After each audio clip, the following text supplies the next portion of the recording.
up, guys? I wanted to give you my thoughts and my reflections on UFC Paris. What a night of fights, man. That was fantastic. I honestly think, like, yeah, just those were some fantastic fights. That's all I'm gonna say about that. First off, I want to just talk about the first fight on the main card, ZM versus Steamroller. Steamroller is a great guy, entertaining guy, and a friggin' warrior. But man, I just don't know. I don't know if he's got what it takes to hang with the top guys. Like, he's definitely a popular guy.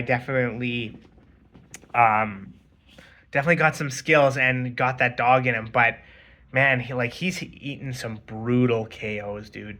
He's eating some brutal KOs, and I just worry about his future as a UFC fighter. But man, I wish him a speedy recovery. Wish him all the best because he great dude. I was rooting for him, but that ZM guy, he is good. He looked very good, very calm, very technical, and just kind of picked him apart.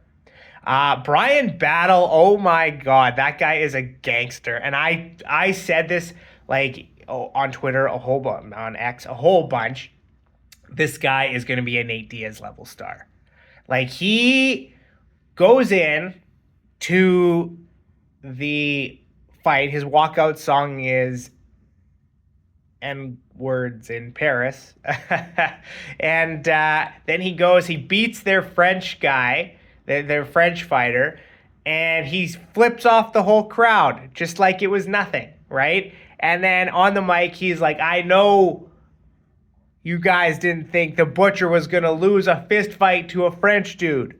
You know what I mean? Just a great, like, Nate Diaz style thing to say after the fight. Like, that guy. And the thing is, right, after his last fight, when it was considered no contest, I think it was like an eye poke or groin shot or just something, and the guy, like, he couldn't continue, I don't know. Bryan Battle just turns and he's like, I was whooping your ass. You know what I mean? And he's just looking for an excuse, looking for a way out. You know what I mean? So that was wild too. Co-main event, Brenden Allen versus Nasruddin Imavov. Like, I don't know, man. I don't know what Brenden was kind of thinking. Like, that first round, he obviously won, right? And he really did dominate that fight. But then he kept going for the single leg, and it just wasn't working, right? And I think his corner or his coaches or somebody needed to be like, dude, this ain't working. Go on the feet. And he was doing well on the feet. Like, you could have made an argument that he won round 3. Like, I would still lean towards Imavov. Like, he had more volume and the more damaging shots, but like there's a case in there, you know what I mean? There is a case in there. Round 2 was Imavov all day, right? But he kept going for that single leg, and like his coaches just needed to be like, dude, enough with the single leg. It's kind of like when Poirier was fighting, he's like, enough with the guillotines. Right? No more guillotines. He goes and hops another guillotine. Right? Like, you need that in your corner. When something's not working, you gotta pivot. Right? And Brenden Allen just kept going for that. And they looked, I mean, Imavov's takedown defense looked great, but at the same time, I'm just thinking, like, some of those shots looked really half-assed too. You know what I mean? Like, a lot of the time on those, you really got to commit, but it's exhausting, as they say, right? So it's like, you wear yourself out going for takedown after takedown, especially when it's not successful. That's what we saw for Brenden Allen. But he looked good on the feet though, right? So it would have been nice to see him let loose and really kind of go for it. Main event, Money Moicano. Oh my gosh, he was fantastic. Like,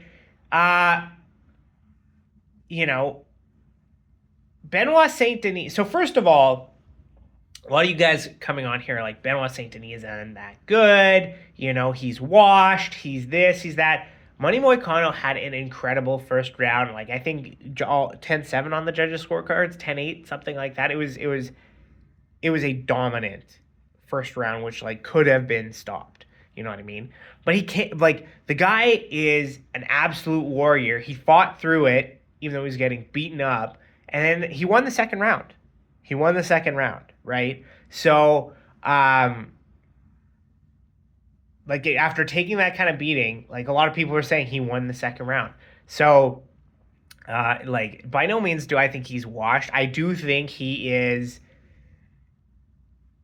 because of his, and Money Moicano said this in the post fight press conference, because he is so aggressive, like it's easy to find mistakes, right? And that's what he capitalized on.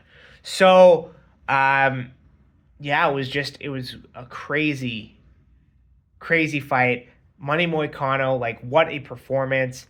Dude, I want to see him fight someone in the top 5. Like, I know there's people ahead of him. I don't know how much this is going to move him up in the rankings, if at all, But I think I want to see him against one of the other veterans, right? I want to see him against Deporte. I want to see him against Gaethje. I want to see him maybe against Chandler, like something like that. You know what I mean? I want to see him really get a... Dan Hooker is another one. And it was funny. He said, like, Dan Hooker... There's no idea how he got into the top 5. He just is like a turtle in a tree. That's what he said. So somebody obviously put him there. You know what I mean? So that was pretty funny. And yeah, like I want to see him fight for a top 5. I want to see him get a crack at the title if he wins his next. If he beats someone in the top 5, I think he should get a title shot, right? Like, I know a lot of people are saying, oh, now he should fight Paddy Pimblett, but he just fought down, right? Like, he was ranked 11, Benoit Saint Denis was ranked 12, he's on a 4-fight win streak. I want to see him get someone on that next level. And he's been a company man, right? Taking lots of short notice fights, really helped the UFC out. So, like, I want to see him get his flowers, as they say, and get a shot at the title. But yeah, like UFC Paris, it was great. I think that lots of French talent there, and I want to see more. But what do you guys think? What do you guys think? What are your thoughts on UFC Paris? And do you guys want to see Money Moicano get a title shot? Do you guys want to see... Who do you want to see Nasruddin Imavov fight next? Like, all I can say is Bryan Battle. To me, he was the star of the show. Like, obviously the main event was the star, but like if there was a second thing that like just really popped, it was Bryan Battle, in my opinion. And like I said, I think he's going to be a Nate Diaz level star. So let's ramp up the competition for him. Let's put him in there more. Let's get him more in the spotlight because he is fantastic. Anyway, those are my reflections, guys. Let me know what you think. We will see you next time.